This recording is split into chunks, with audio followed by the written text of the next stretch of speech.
بلوچستان کے شہر کوئٹہ میں نیشنل پارٹی کے مرکزی کمیٹی کا اجلاس زیر صدارت مرکزی صدر ڈاکٹر عبدالمالک بلوچ منعقد ہوا۔ اجلاس میں نیشنل پارٹی کے مرکزی قائدین نے شرکت کی۔ اجلاس سے سابق وزیر اعلیٰ بلوچستان اور رکن صوبائی اسمبلی ڈاکٹر عبدالمالک بلوچ نے خطاب کرتے ہوئے کہا کہ ریاست کی غیر سنجیدگی کی وجہ سے بلوچستان کے حالات روز بروز خراب ہوتے جا رہے ہیں۔ شاہراہیں بند ہیں، لوگوں کی جبری گمشدگی اس کی بنیادی وجوہات ہیں۔ ریاست کی عوام دشمن پالیسیوں کی وجہ سے مسائل سنگین سے سنگین ہوتے جا رہے ہیں۔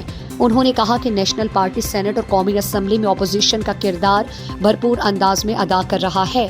انہوں نے کہا کہ وفاق کی بلوچستان سے متعلق پالیسی مسائل کو سنگین بنانے کا سبب بنی ہے۔ طاقت کے استعمال سے صورتحال مزید گھمبیر ہوگی۔ گورننس کے مسائل سنگین شکل اختیار کر چکے ہیں۔ ڈاکٹر عبدالمالک بلوچ نے کہا کہ بلوچستان میں بارڈر کاروبار کو بند کیا جا رہا ہے، ماہی گیری کی مقامی صنعت کو تباہ کر دیا گیا ہے، سمندر کو بھتہ مافیا کے رحم و کرم پر چھوڑ دیا گیا ہے۔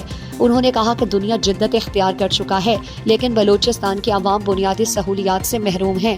اعلیٰ عدلیہ سیاستدان آپس میں الجھ گئے ہیں، مقتدرہ کی مداخلت بڑھتی جا رہی ہے۔